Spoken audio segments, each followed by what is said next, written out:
Hi friends, ಎಲ್ರಿಗೂ ನಮಸ್ಕಾರ. ಎಲ್ಲರೂ ಹೇಗಿದ್ದೀರಾ? ತುಂಬ ದಿನಗಳಾಯಿತು. ಕೆಲವೊಂದು ವೀಡಿಯೋ ಮಾಡೋಕ್ಕೆ ಆಗಿರಲಿಲ್ಲ. ನನಗೂ ಸ್ವಲ್ಪ ಹೆಲ್ತ್ ಇಶ್ಯೂ ಆಗಿರೋದ್ರಿಂದ ತುಂಬ ದಿನ ಆಯಿತು ವೀಡಿಯೋಸ್ ಮಾಡಬೇಕು ಅಂದ್ರೂ ಮಾಡೋಕ್ಕಾಗಿರಲಿಲ್ಲ. ತುಂಬ ಬ್ಯುಸಿಯಾಗಿ ಹೋಗ್ಬಿಟ್ಟಿದ್ದೆ. ಇವತ್ತು ಸ್ವಲ್ಪ ಟೈಮ್ ಆಗಿದೆ, ಹಾಗಾಗಿ ಮಾಡ್ತಾಯಿದ್ದೀನಿ. ಇವತ್ತು ನಾನು ಸ್ಪೆಷಲಾಗಿ ಬೆಂಡೆಕರಿನ ಮಾಡ್ತಾಯಿದ್ದೀನಿ. ಇದಂತೂ ತುಂಬಾ ಸ್ಪೆಷಲ್ಲು, ತುಂಬಾ ಚೆನ್ನಾಗಿರುತ್ತೆ. ಚಳಿಗಾಲಕ್ಕಂತೂ ತುಂಬ ರುಚಿಕರವಾಗಿರುತ್ತೆ. ಮನೆಯಲ್ಲೇ ಮಾಡಿರೋವಂಥ ಮಸಾಲ ಪದಾರ್ಥಗಳಿಂದ ಮಾಡುವಂಥದ್ದು, ಇನ್ಸ್ಟೆಂಟಾಗಿ ಮಾಡಿಕೊಂಡು ಮಾಡೋದ್ರಿಂದ ರುಚಿ ಅಂತೂ ತುಂಬಾ ಚೆನ್ನಾಗಿರುತ್ತೆ. ಹೊರಗಡೆ ಮಸಾಲೆಗಳನ್ನು ಯೂಸ್ ಮಾಡೋದಕ್ಕಿಂತ ಮನೆಯಲ್ಲೇ ಮಾಡಿರೋದು ತುಂಬಾ ರುಚಿಕರವಾಗಿರುತ್ತೆ. ಇದು ಚಪಾತಿ, ರೈಸು, ಪೂರಿ, ರೊಟ್ಟಿ ಇದಕ್ಕೆಲ್ಲದಕ್ಕೂ ತುಂಬಾ ಚೆನ್ನಾಗಿ ಸೂಟ್ ಆಗುತ್ತೆ. ತುಂಬ ಚೆನ್ನಾಗಿರುತ್ತೆ. ಇನ್ಸ್ಟೆಂಟಾಗಿ ಬೇಗನೆ ಮಾಡ್ಕೊಳ್ಬೋದು.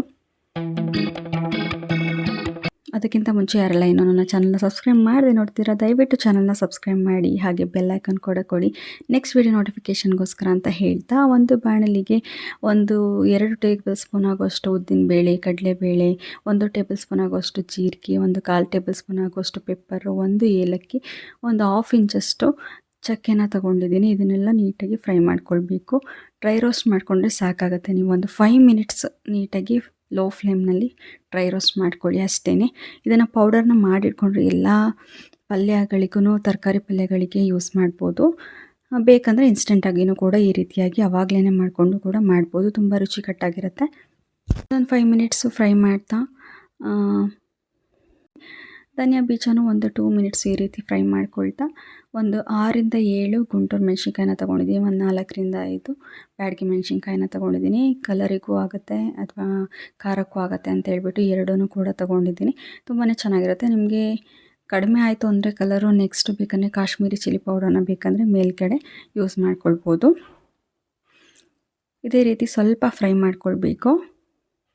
ಆಯಿಲೆಲ್ಲ ಹಾಕೋದು ಬೇಡ, ಹಾಗೆಯೇ ಡ್ರೈ ರೋಸ್ಟ್ ಮಾಡಿಕೊಂಡ್ರೆ ಸಾಕಾಗುತ್ತೆ. ಈ ರೀತಿಯಾಗಿ ಪೌಡರ್ನ ಮಾಡಿಕೊಟ್ರೆ ಅನ್ನಕ್ಕೆ, ಬಿಸಿ ಅನ್ನಕ್ಕೆ ಕೂಡ ಡ್ರೈ ರೋಸ್ಟ್ ಮಾಡಿರೋದ್ರಿಂದ ಸ್ವಲ್ಪ ತುಪ್ಪ ಇದನ್ನು ಹಾಕ್ಕೊಂಡು ಬೇಯಿಸ್ತೇನೆ ಹಾಕ್ಕೊಂಡು ತಿನ್ಬೋದು. ಬೆಂಡೆಕಾಯಿನ ತೊಳೆದ್ಬಿಟ್ಟು ಒರೆಸ್ಬಿಟ್ಟು ನೀಟಾಗಿ ಈ ಥರ 2 ಭಾಗ ಆಗಿ ಮಾಡಿಟ್ಕೊಂಡಿದ್ದೀನಿ.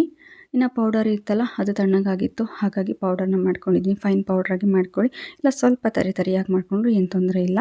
ಇದನ್ನು ಸ್ಟಫ್ ಥರ ಬೇಕಾದರೆ ಮಾಡ್ಬೋದು. ಬಟ್ ಬೆಂಡೆಕಾಯಿನ ಹುರ್ಕೊಂಡಿದ್ರೆ ಚೆನ್ನಾಗಿರುತ್ತೆ. ಇದು ಹಸಿ ಬೆಂಡೆಕಾಯಿಗೆ ಹಾಕೋದ್ರಿಂದ ಸ್ವಲ್ಪ ಮೇಲೆ ಆಯಿಲ್ನ ಹಾಕಿಬಿಟ್ಟು, ಸ್ವಲ್ಪ ಅರಿಶಿನ ಉಪ್ಪನ್ನು ಹಾಕಿಬಿಟ್ಟು, ಸ್ವಲ್ಪ ಇದೇ ಥರ ನೀಟಾಗಿ ಮಿಕ್ಸ್ ಮಾಡ್ಕೊಳ್ಬೇಕು ಕೈಯಿಂದ. ಚೆನ್ನಾಗಿ ಈ ಥರ ಮಿಕ್ಸ್ ಮಾಡ್ಕೊಳ್ಳೋದ್ರಿಂದ ಲೋಳೆ ಥರ ಅನಿಸೋದಿಲ್ಲ ನಿಮಗೆ.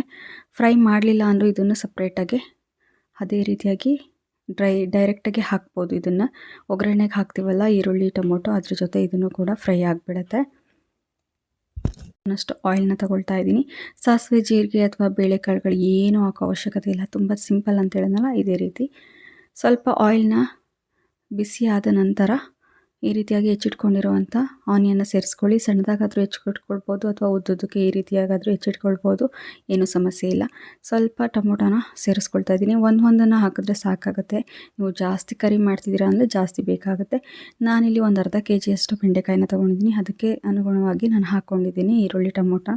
ಇದು ಸ್ವಲ್ಪ ಫ್ರೈ ಆಯಿತು ಅಂದ ತಕ್ಷಣವೇ ಇನ್ನು ಇದನ್ನು ಮ್ಯಾರಿನೇಟ್ ಮಾಡಿಟ್ಟಿದ್ವಲ್ಲ, ಉಪ್ಪು ಮತ್ತು ಅರಿಶಿನ ಪುಡಿ, ಆಯಿಲ್ನ ಹಾಕಿ ಅದನ್ನು ಕೂಡ ಹಾಕ್ಕೊಳ್ಬೇಕು. ಆಯಿಲ್ ಹಾಕಿರೋದ್ರಿಂದ ಈ ರೀತಿಯಾಗಿ ನೀಟಾಗಿ ಫ್ರೈ ಆಗುತ್ತೆ ಬೇಗನೆ. ಉಪ್ಪು ಚೆನ್ನಾಗಿ ಇಟ್ಕೊಳ್ಳುತ್ತೆ ಒಳಗಡೆ ಎಲ್ಲ, ಅದಕ್ಕೋಸ್ಕರನೇ ಫಸ್ಟೇ ಮಿಕ್ಸ್ ಮಾಡಿ ಇಟ್ಕೊಳ್ಬೇಕು. ಇನ್ನು ಅರಿಶಿನ ಹಾಕ್ಕೊಳ್ಳೋದ್ರಿಂದ ಲೋಳೆ ಥರ ಅನಿಸಲ್ಲ, ಲೋಳೆ ಥರ ಆಗೋದಿಲ್ಲ. ಈ ಥರ ಬಿಡಿಯಾಗಿ ಬಿಡ್ಕೊಳ್ಳುತ್ತೆ. ಇದನ್ನೊಂದು 15 ನಿಮಿಷ ಈ ರೀತಿಯಾಗಿ ಫ್ರೈ ಮಾಡ್ಕೊಳ್ಬೇಕು. ಅದಾದಮೇಲೆ ನಾವೇನು ಗ್ರೈಂಡ್ ಮಾಡಿಟ್ಕೊಂಡಿದ್ವಲ್ಲ ಮಿಶ್ರಣ, ಅದನ್ನು ಹಾಕಿ ಸ್ವಲ್ಪ ನಾನು ಕಾಶ್ಮೀರಿ ಚಿಲ್ಲಿ ಪೌಡರ್ನ ಹಾಕ್ಕೊಳ್ತಾ ಇದ್ದೀನಿ. ನಾನು ಆವಾಗಲೇ ಹೇಳಿದ್ನಲ್ಲ, ಕಲರು ತುಂಬ ಚೆನ್ನಾಗಿ ಬರುತ್ತೆ, ಹಾಗಾಗಿ ಕಾಶ್ಮೀರಿ ಚಿಲ್ಲಿ ಪೌಡರ್ನ ಕೂಡ ಹಾಕ್ಕೊಳ್ತಾ ಇದ್ದೀನಿ. ಉಪ್ಪನ್ನು ಹಾಕಿ ಕಲಸಿಟ್ಟಿದ್ವಲ್ಲ, ನೋಡಿಕೊಂಡು ಉಪ್ಪನ್ನು ಸೇರಿಸ್ಕೊಳ್ಳಿ. ಸ್ವಲ್ಪ ಈ ರೀತಿಯಾಗಿ ಮಿಕ್ಸ್ ಆಗಲಿ, ಸ್ವಲ್ಪ ಆಯಿಲಲ್ಲಿ ನೀಟಾಗಿ ಮಿಕ್ಸ್ ಆಗಲಿ ಎಲ್ಲ ಕಡೆ.